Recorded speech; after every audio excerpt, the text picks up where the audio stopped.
함께 읽은 말씀으로 필요합니다 라는 제목으로 하나의 말씀 나누겠습니다. 여러분, 예수님의 제자들은 예수님과 함께 3년 6개월을 보냈습니다.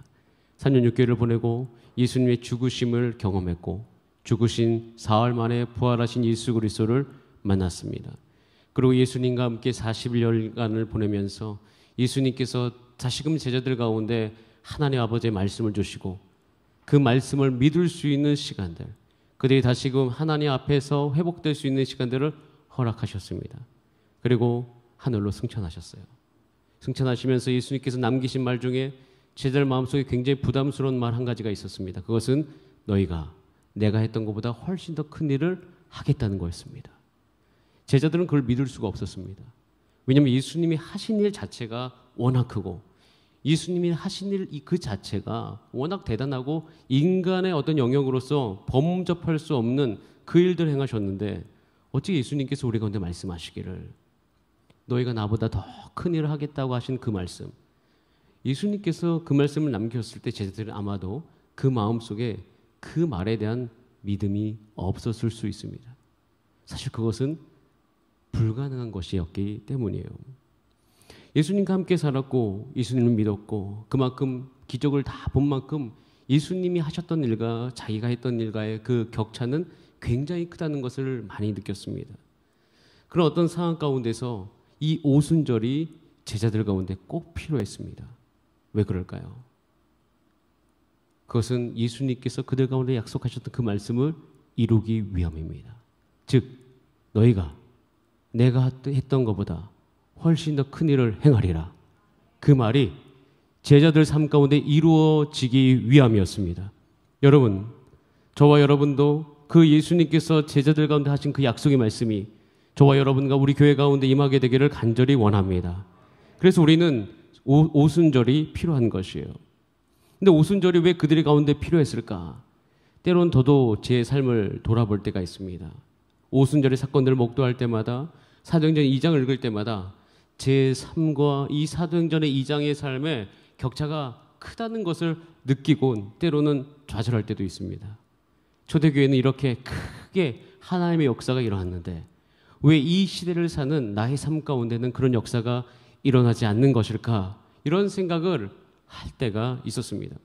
그때 이 말씀을 읽으면서 하나님께서 이 말씀을 통하여서 제 삶 가운데 주셨던 한 가지 문장이 있습니다. 한번 따라하겠습니다. 하나님을 제한하지 말아라.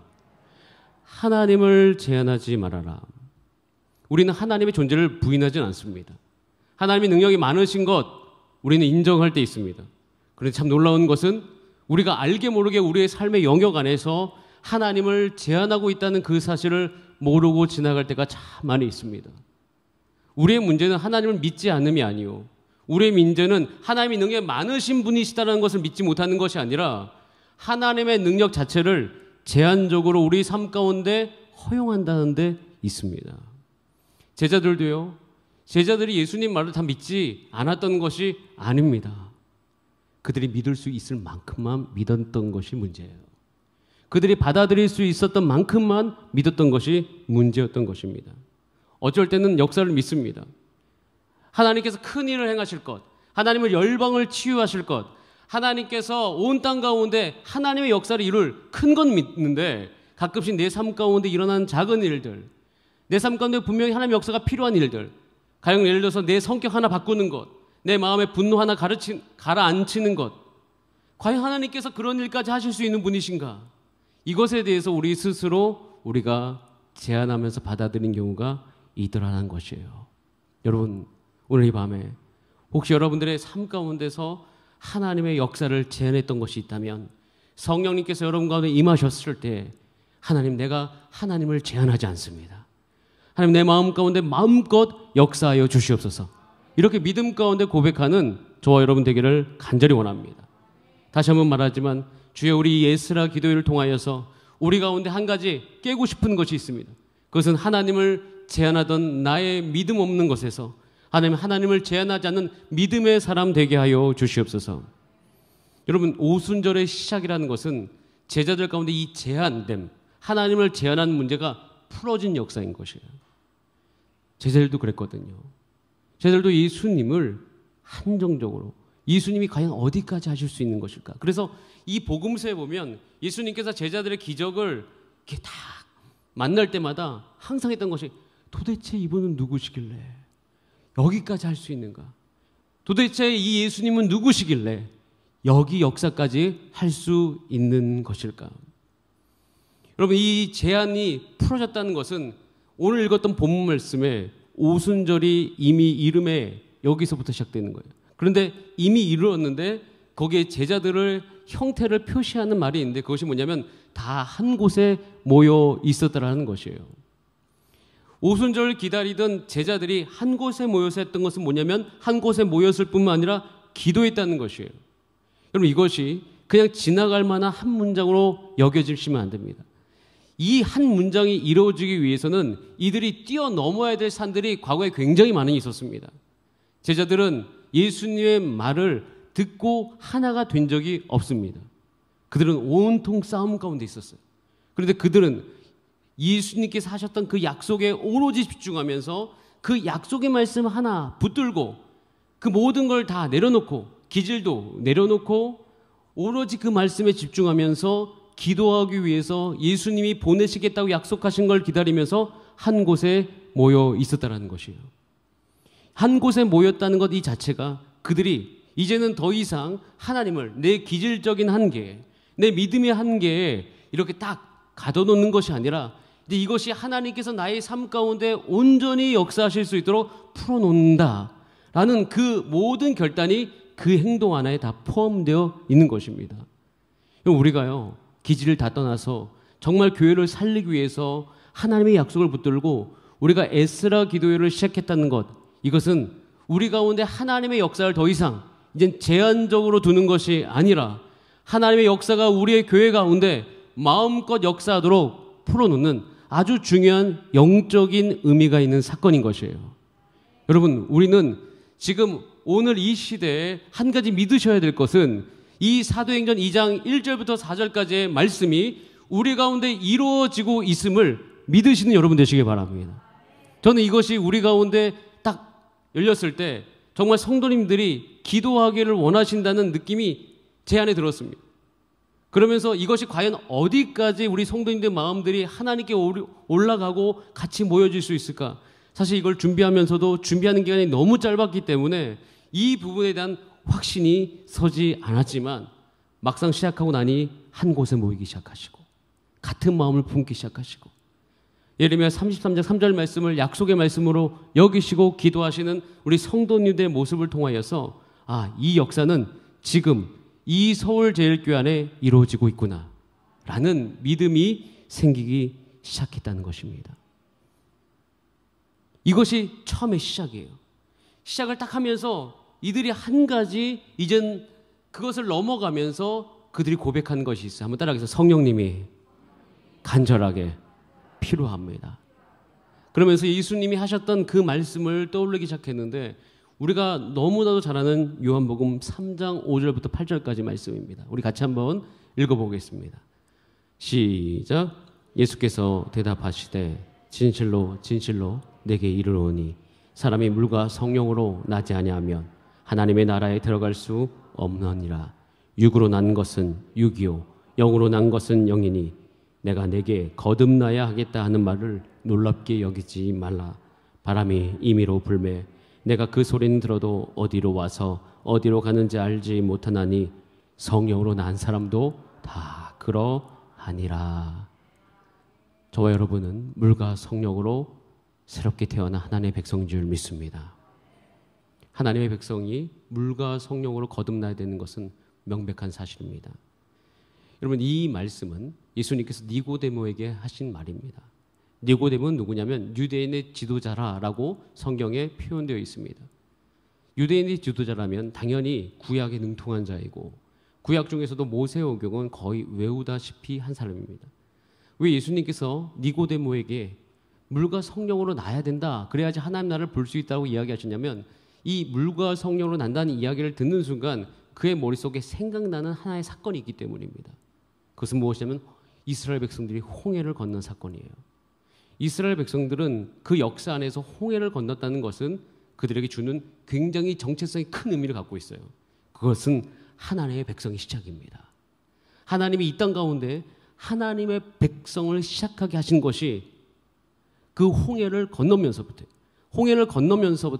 애굽에서 나와서 광야로 가게 되었습니다. 거기에서부터 이스라엘 백성이 시작되어진 것이에요. 근데 이 이스라엘 백성이 이렇게 홍해를 건너서 완전히 새로운 정체성으로 바뀌었습니다. 그런데 그 정체성으로 바뀐 다음에 이제는 그들 가운데 숙제가 생겼어요. 그래서 그 숙제는 그냥 홍해를 건넌 것 자체는 너무 기뻤지만 거기에는 광야가 있습니다. 그 광야에서 무엇을 배워야 되냐면 하나님의 백성의 삶의 방식을 배워야 됩니다. 하나님의 백성의 삶의 태도를 배워야 되는 거예요. 그런데 놀랍게도 이스라엘 백성은 그렇게 살 수 있는 힘이 하나도 없었습니다. 그럼 이것이 우리의 문제예요. 이것이 우리의 문제의 영적인 문제하고 너무 똑같습니다. 그럼 우리도 예수 믿고 구원받고 하나님의 백성이 되었습니다. 우리 가운데도 숙제가 있어요. 이 바벨론과 같은 이 사회 안에서 우리는 여기서도 하나님의 백성답게 살아야 됩니다. 하나님 나라의 방식으로 살아야 되고 하나님 나라의 태도로 살아야 돼요. 그런데 우리는 우리가 마음이 바뀌지 않고 우리의 욕구가 바뀌지 않고 하나님 나라의 방식과 삶으로 살아갈 때 큰 어려움을 겪습니다. 그것은 억지로 하는 것 같은 느낌. 난 하고 싶은 건 따로 있는데 참고 하나님의 백성으로 살아가는 어떤 함 때문에 매인 것 같은 느낌. 이렇게 마음이 들 때가 참 많이 있더라는 것이에요. 원래 하나님께서 하나님의 백성의 삶을 부르시잖아요. 그리고 거듭나게 하셨잖아요. 그러면 야, 너 이렇게 살아. 하나님의 백성은 이렇게 살아야 돼. 이것만 말씀하시는 것이 아니라, 그럼 아까도 말씀드렸지, 거듭남은 물과 성령이라고 되어 있습니다. 여러분, 성령님께서 우리 가운데 오셨을 때 저와 여러분 가운데 일어나는 놀라운 한 가지의 은혜가 있는데, 여러분, 성령이 우리 가운데 오시면 우리의 욕구와 욕망과 마음이 새롭게 되는 줄 믿습니다. 여러분, 그래서 성령으로 우리는 살아갈 수밖에 없어요. 거듭난 사람은 성령이 아니고서는 이 세상을 이길 수가 없습니다. 이유는 우리가 날마다 참고 사는 것이기 때문이에요. 근데 하나님 우리를 참고 살라고 부르신 적이 없습니다. 야, 너 그렇게 싫은 거 하면서 살라고 부르시지 않았어요. 하나님은 우리를 부르셔서 하고 싶으신 것은 우리의 마음을 바꾸는 것, 우리가 하고 싶어하는 것을 바꾸는 것, 우리가 정말로 좋아하는 것을 바꾸고 싶은 것이 하나님의 우리의 부르심의 중요한 목적 중에 하나인 것이에요. 그래서 하나님께서는 그 하나님의 백성들 가운데 성령 부으신 것을 아마 우리가 좋아하는 것보다, 우리가 원하는 것보다 하나님이 훨씬 더 크게 원하십니다. 왜냐하면 그 마음 가운데 성령을 부으셔서, 여러분 마음 가운데 성령을 부으셔서 여러분 마음속에 새로운 마음을 만드셔서 하나님께서 여러분 우리 가운데 주시는 이 말씀을 순종하고 말씀을 이루면서 살 수 있는 힘을 저는 오늘도 공급하여 주실 줄 믿습니다. 그래서 우리는 물과 성령으로 거듭나야 되는 것이에요. 우리가 그러지 않고서는 하나님 나를 볼 수가 없죠. 성령이 나를 돕지 않고 어찌 가정 안에서 하나님의 나라를 경험할 수 있습니까? 우리는 온통 내 감정, 내 분노, 나만 생각하면서 나 온통 나 생각하면서 거기서 하나님 나라는 찾을 수가 없어요. 내가 기도할 때만, 성령님이 나를 온전히 장악할 때만이, 그때 비로소 예전엔 지옥 같았던 그 가정 안에 하나님의 나라가 보이기 시작하는 거예요. 나의 개인의 삶 안에서도 한계로 너무 가득 찬 것 같고, 그래서 아무런 소망이 없을 것 같은 그런 삶에서 성령님이 오시면 거기서 하나님 나라가 보이기 시작하는 것이에요. 그럼 우리 교회도 저는 하나님께서 부르셔서 이곳이 하나님 나라인 줄 믿습니다. 그런데 우리가 어떻게 그걸 볼 수 있습니까? 성령이 우리 가운데 충만할 때에만, 우리 가운데 임하는 새로운 마음과 새로운 생각과 이 모든 것으로 거기서 하나님 나라를 볼 수 있는 것이에요. 그럼 육의 생각은 육입니다. 육으로 난 것은 육이에요. 거기 안에는 비교감, 서로에 대한 그 모든 셈, 남이 잘 되는 것 보기 싫어하는 마음, 연약한 자를 보고 싶으면 지나치고 싶은 마음, 이런 마음들이 가득합니다. 거기서는 하나님의 나라가 잉태할 수 없는 것이죠. 그럼 그래서 이 오순절날 제자들이 모여서 그들이 마음속으로 외쳤던 것은 주여 내게 성령이 필요합니다. 그래서 이 성령이 필요하다라는 것을 우리 가운데 알려주시기 위해서 요한복음 16장 17장은 성령에 대한 이야기가 참 많이 나와 있는데 그 직전에 정말 성령 구하는 마음을 위해서 요한복음 15장이 있는데 요한복음 15장 5절에 우리 정체성을 알려주고 있습니다. 우리 같이 한번 요한복음 15장 5절 말씀을 같이 한번 읽어보겠습니다. 요한복음 15장 5절 제가 드리지 않은 것 같은데 제가 여러분들에게 읽어드리도록 하겠습니다. 너무나도 잘 아는 말씀이신데요. 성경책 있으신 분은 피셔도 되고요. 제가 봉독해드리겠습니다. 나는 포도나무요 너희는 가지니 그가 내 안에 내가 그 안에 거하면 사람이 열매를 많이 맺나니 나를 떠나서 너희가 아무것도 할 수 없음이라.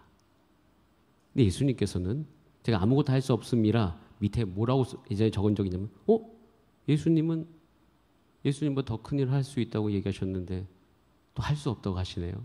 이걸 같이 놓고 보니까 여기서 우리가 정말 예수님보다 더 큰 일을 할 수 있는 진짜 방법이 보이는 거예요. 결론적으로는 성령 충만해야 되지만 사실 이 성령 충만에 어떻게 표현할까요? 정말 내가 성령 충만해야지 하고 싶은 간절한 바람은 우리의 삶 가운데 없는 경우가 많습니다. 우리가 성령 받기를 참 어려워할 때가 있어요. 근데 제가 그때 이 성령 받기 어려운 마음을 향하여서 얘기하고 저도 깨닫는 것이 뭐냐면 내가 원하는 것보다 하나님이 주시기를 훨씬 더 많이 원하신다는 사실을 제가 알기 때문에 거기서부터 제 생각이 바뀌기 시작했어요. 여러분, 어느 분이 굉장히 성령 받는 것에 대해서 괴로워하면서 성령이 정말 오는 게 맞아요? 이렇게 물을 때가 있습니다. 그럼 우선 그분에게 넣어주는 마음은 하나님이 훨씬 더 크게 원하십니다. 하나님 아버지는 신앙의 등급을 쫙 매겨서 너는 성령 받을 만한 사람, 넌 아직 단계가 안 돼서 아니야, 이런 분이 아니라 하나님은 모든 하나님의 백성들 가운데 성령 주시기를 원하는데 성령을 못 받는다는 표현보다는 성령을 제한한다. 하나님을 제한한다. 그 모든 태도가 우리 안에 싹 트는 경우가 있는데 요한복음 15장 5절에 그게 다 있어요. 한번 따라하겠습니다. 나는 포도나무요 너희는 가지다. 너희가 누구예요? 여기서 예수님 말씀하셨을 때 제자들이죠. 따라하겠습니다. 나는 가지다. 한 번 더. 나는 가지다. 제가 이제 이 예화를 보면서 제가 몇 번 설교도 했지만 저는 이게 저의 삶의 가장 큰 발견 중에 하나였어요. 정말 큰 발견이었습니다. 저의 지금 모든 삶에 적용이 되어져 가고 있는 말씀 중에 하나인데 여러분 이상하지 않습니까? 제가 이 본문을 읽을 때 이상했던 건 뭐냐면 아니 상식적으로 나무 가지가 열매를 맺으려면 여러분 농부라면 여러분께서 이 가지에 포도 열매를 맺게 하려면 여러분들은 하루 종일 뭐 하시겠습니까? 가지가 이렇게 나무로부터 떨어져 있어요.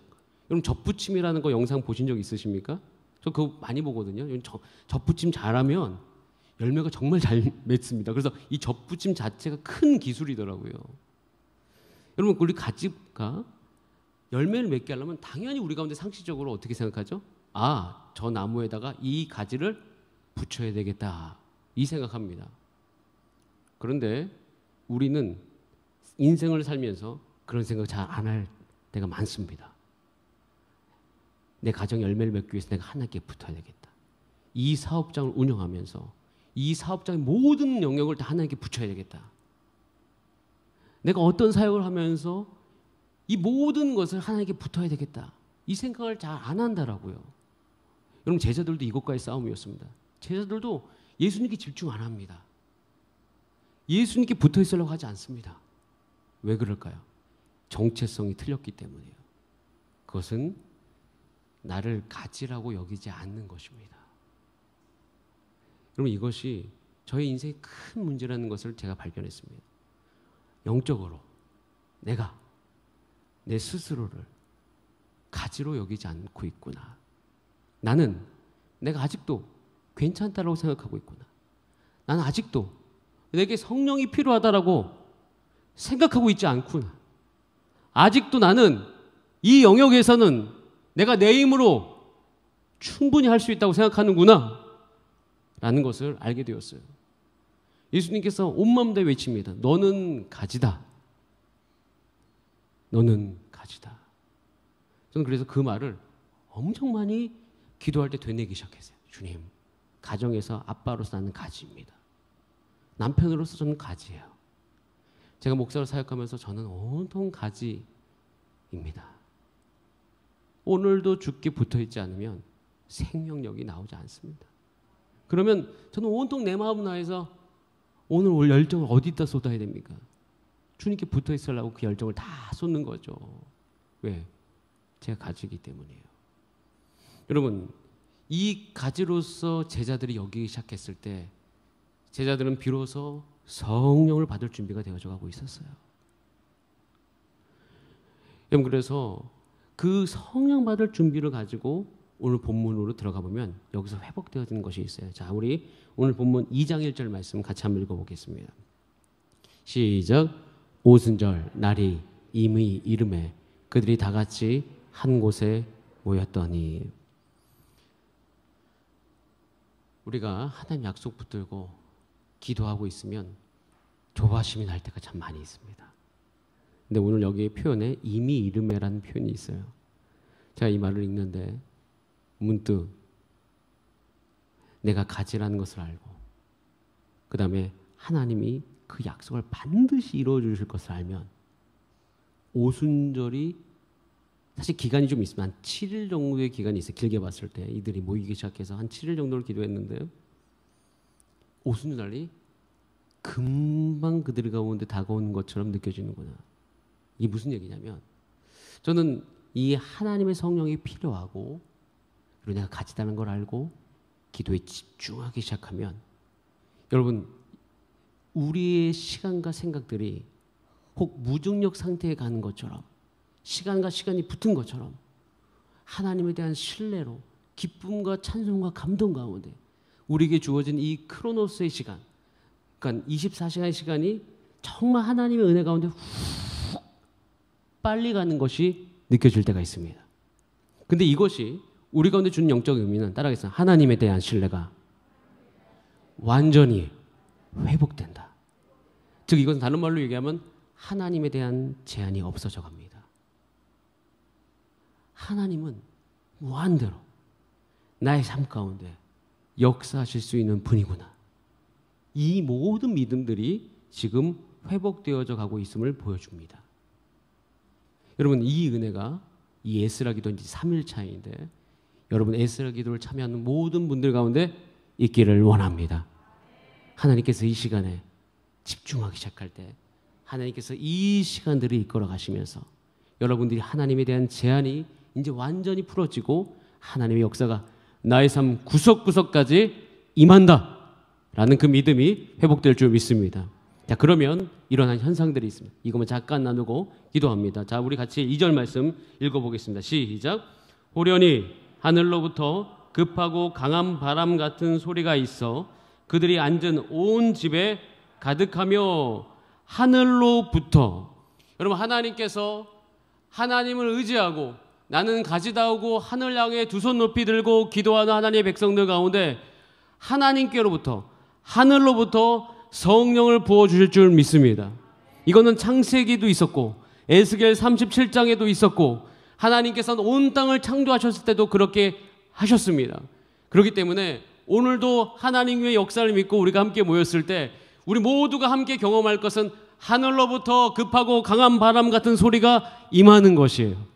여러분 우리 가운데 이 은혜가 있게 되어지기를 간절하게 사모하시는 여러분 되시기 바랍니다. 우리는 지금 그 현장 안으로 들어와 있는 것이에요.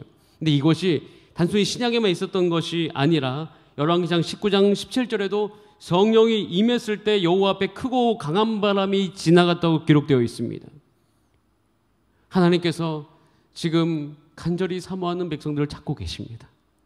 온 땅을 두루 감찰하시면서 하나님의 능력을 쏟아부어 줄 사람. 하나님은 지금도 우리 가운데 말씀하시는 분이신 줄 믿습니다. 그래서 오늘도 하나님 앞에 나아갔을 때 하나님께서 그 일들을 행하실 거예요. 그 다음에 그 하나님께서 급하고 강한 바람 같은 소리로 우리 모두를 가득하게 채워주시며 마치 불의 혀처럼 갈라지는 것처럼 그들에게 보이기 시작할 것이며 각 사람 위에 중요한 단어 따라하겠습니다.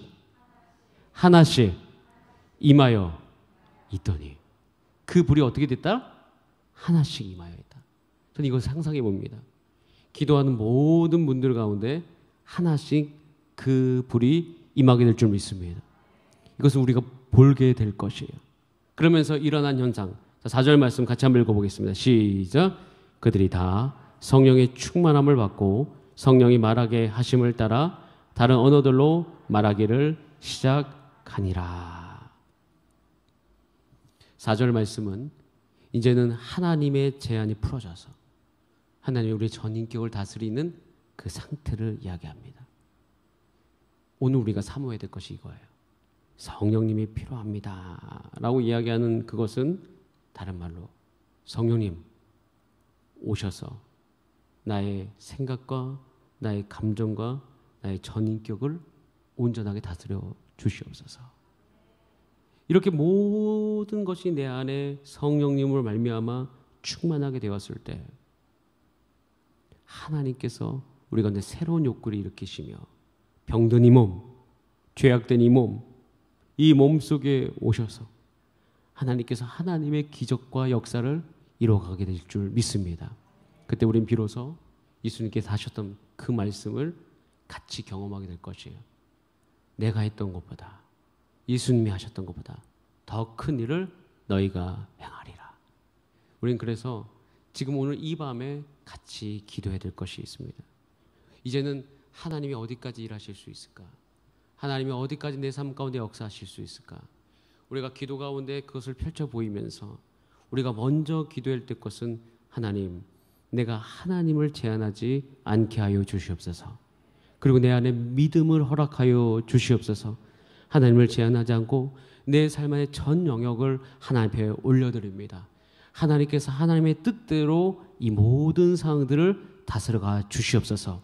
그리고 나는 가지이니 이제 내가 내 힘으로 살아가는 사람이 아니라 하나님 앞에서 하나님이 필요합니다 외치면서 주 앞에 나아가서 기도하는 사람으로 살게 하여 주시옵소서. 기도를 내가 마음껏 할 수 있는 사람이 되게 하시고 기도하고자 하는 욕구와 영이 내 안에 충만하게 하여 주시옵소서. 그렇게 함께 기도하는 저와 여러분 되기를 원합니다. 다 함께 기도하시겠습니다. 우리 이 시간 기도할 때 하나님 앞에 우리가 전심으로 기도할 때는 이 시간 오늘 이 밤에는 하나님 필요합니다. 성령이 내게 필요합니다. 이것은 다른 말로 얘기하면 더 이상 내가 나의 삶의 주인이 되지 않겠습니다. 내가 나의 삶을 통제하지 않겠습니다. 나의 모든 통제권을 하나님께 드립니다. 그러니 이제 오시옵소서. 오셔서 내가 내 힘으로 내 영혼을 일으킬 수 없사오니 오로지 하나님의 힘으로 일으켜 주시옵소서. 그렇게 우리 다 함께 이 시간 주여 한번 부르신 다음에 믿음을 구하시면서 합심으로 기도하시겠습니다. 주여